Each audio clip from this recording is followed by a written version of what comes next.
तो आदाब, नमस्कार, गुड इवनिंग, सत श्री अकाल। स्वागत है आपका ट्रू क्राइम 24 की कहानी के इस एपिसोड में।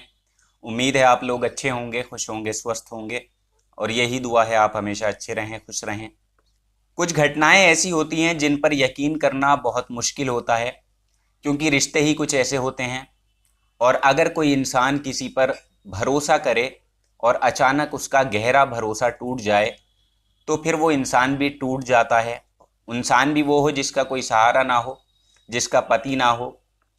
तो जैसे तैसे वो अपनी ज़िंदगी काट रही हो और उसके बाद उसके साथ कुछ गलत हो जाए तो ऐसी महिला फिर क्या करेगी और क्या सोचेगी। तो आज की जो कहानी है वो थोड़ा पहले बाहर रिकॉर्ड की गई थी, तो मुझे लगता है इस कहानी को आप लोगों तक पहुंचाना ज़रूर चाहिए। लेकिन इस कहानी को लेकर आपकी जो भी राय हो आप हमें कमेंट बॉक्स में ज़रूर बताइएगा। तो चलिए आप पहले पूरी घटना विस्तार से सुने। इस दुनिया में कोई भी रिश्ता ऐसा नहीं है जिसमें अपराध ना हुआ हो, जो शर्मसार ना हुआ हो। उसमें चाहे बहन भाई का रिश्ता हो, चाचा चाची का रिश्ता हो, कोई भी रिश्ता हो। आज की जो कहानी है ये दिल को कचोट देने वाली कहानी है और एक लड़की की दास्तान है जिसने क्या क्या सहा और उसके बाद उसका जो अंजाम हुआ वो भी बुरा हुआ। आज की कहानी तेलंगाना से है। तेलंगाना में एक गांव से है। यहां रश्मि नाम की एक लड़की की शादी होती है। उस टाइम रश्मि की उम्र जो थी वो 22 साल थी और उसके पति का नाम जीतू था। जहां उसकी शादी हुई थी परिवार ठीक ठाक था। जीतू की भी जो नौकरी थी वो भी अच्छी थी। कुल मिला के पैसे की कोई कमी नहीं थी। खाते पीते ये लोग थे, सब कुछ ठीक चल रहा था, खुशहाल इनकी जिंदगी चल रही थी। और जीतू को अपनी पत्नी से रश्मि से इतना प्यार हो गया था कि वो उसकी हर छोटी बड़ी ख्वाहिश को पूरा करता और वो उसके लिए अपने काम छोड़ दिया करता था। उससे रश्मि भी काफी खुश थी कि दोनों के बीच का जो रिश्ता है वो बहुत अच्छा चल रहा था और बहुत प्यार उसका पति उससे करता था। कुछ वक्त गुजरता है और अचानक रश्मि की जिंदगी में एक बदलाव आता है। अचानक से उसके पति जीतू की मौत हो जाती है। अब जीतू की मौत जब होती है रश्मि को गहरा सदमा लगता है। रश्मि को जब गहरा सदमा लगता है तो वो गुमसुम सी हो जाती है, गुमसुम रहने लगी थी। और घर में क्या कामकाज हो रहा है, घर के लोग क्या कर रहे हैं, उसे क्या काम करना है, ये सारी बातें वो भूल चुकी थी और उसकी जिंदगी एक अजीब सी जिंदगी हो गई थी। उसके बाद कुछ टाइम वो ऐसी रहती है और धीरे धीरे उसकी जिंदगी में बदलाव आना शुरू होता है। धीरे धीरे रश्मि की जिंदगी में बदलाव आता है और वो धीरे धीरे खुद को बदलने की कोशिश करती है और अपनी जिंदगी में नया कदम रखती है और सोचती है कि मैं अब नए सिरे से अपनी जिंदगी की शुरुआत करूंगी। जब रश्मि की जिंदगी पटरी पे लौटी उसके कुछ दिन के बाद गांव में एक अजीब सा मंजर देखने को मिलता है। गांव के कुछ लोग हैं जो एक महिला को चप्पलों की माला पहनाकर पूरे गांव में फिराते हैं। ये महिला कोई और नहीं थी बल्कि खुद रश्मि थी। लोग पूछते हैं ऐसा क्यों किया जा रहा है, इसे चप्पलों की माला क्यों पहनाई है। तब कुछ लोग बताते हैं कि रश्मि ने अपने देवर का कत्ल किया है और इसने एक रिश्ते का खून किया है। इसके पति की मौत हो गई थी और इसने अपने देवर को ही मौत के घाट उतार दिया। इस वजह से हम इसे जलील कर रहे हैं, रुस्वा कर रहे हैं। तो उन लोगों ने खुद ही अंदाजा भी कर लिया और सजा भी खुद ही दे ली। इसके बाद पुलिस वहां मौके पे पहुंचती है और रश्मि को लोगों के चंगुल से छुड़ाया जाता है और पुलिस रश्मि को लेकर चली जाती है। तब जो एक कहानी सामने आती है, उस कहानी को जिसने भी सुना उसका कलेजा मुंह को आ गया।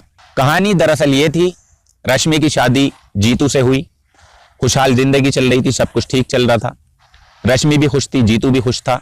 और अचानक से किसी वजह से जीतू की मौत हो जाती है, किसी बीमारी की वजह से, और रश्मि यहां पर अकेली पड़ जाती है। तब रश्मि को एक दिन एहसास होता है कि उसका देवर, जिसका नाम राजा था, उसका देवर उस पर नजर रख रहा है और उस पर गंदी नजर रखता है।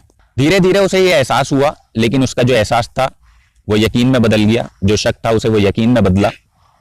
एक दिन ऐसा होता है कि राजा रश्मि के पास आता है और उसे कुछ तोहफा देता है। उसके बाद सिलसिला आगे बढ़ता है। वो धीरे धीरे रश्मि का ख्याल रखने लगा था। रश्मि की जबरदस्ती वो हर बात को पूरा किया करता था। कुछ सामान लाना हो या कुछ और जरूरत की चीजें हो, वो जबरदस्ती रश्मि को लाकर देता। ये सिलसिला चलता रहता है। कुछ दिन के बाद राजा रश्मि से कहता है, भाभी तुम्हें जरूरत है एक पति की और उस जरूरत को मैं पूरा करना चाहता हूँ और मैं तुम्हारे साथ वो सब कुछ करना चाहता हूँ जिसे तुम्हें भी जरूरत है, जिसकी और मुझे भी जरूरत है। उसके बाद रश्मि ये बातें सुनकर उसे बहुत अजीब सा लगता है और वो उस पर गुस्सा होती है लेकिन राजा बाज नहीं आता।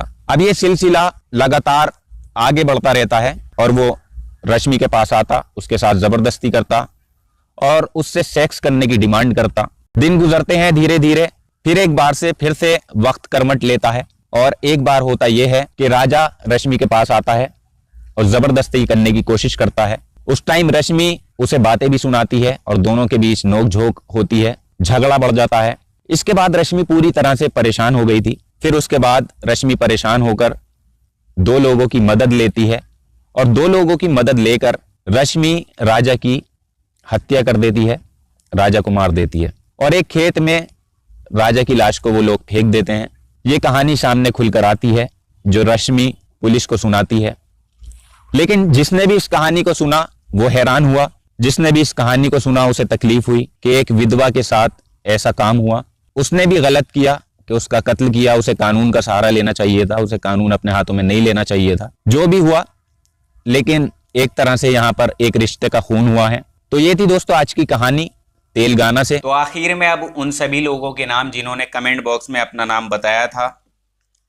प्रीतम सिंह जी हैं, मंजू निषाद भोपाल से हैं, आपका बहुत बहुत धन्यवाद। रामचंद्र जी हैं, सरवर कुरैशी जी हैं, अरुणेंद्र भारती मुंगेर बिहार से हैं, मोहम्मद शाकिर बरेली से हैं, संतोष कुमार जी हैं बिहार से, रणबीर शर्मा जी हैं पंजाब से और ये पहली बार कहानी सुन रहे हैं तो बहुत बहुत धन्यवाद। अखिलेश कुमार जी हैं बिहार से, राजकुमार जी गुरुग्राम हरियाणा से हैं, जितेंद्र अरोड़ा जी हैं, तुकाराम पाटिल जी हैं महाराष्ट्र से, बहुत बहुत धन्यवाद।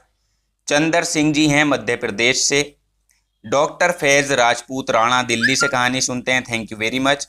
इमरान मलिक पीलीभीत से हैं, मनजीत सिंह जी हैं, राजेंद्र सांघा जी हैं, खलीलुल रहमान खान जी हैं, बहुत बहुत धन्यवाद। नवीन जी हैं, बहुत बहुत धन्यवाद। अनिल माथुर जी हैं, रमेश सोनावड़े महाराष्ट्र से हैं, मोहम्मद शफी हैदराबाद से हैं, राजेश शर्मा जी हैं, बहुत बहुत धन्यवाद। हुमेरा जी हैं पाकिस्तान से कहानी सुनते हैं, बहुत बहुत धन्यवाद।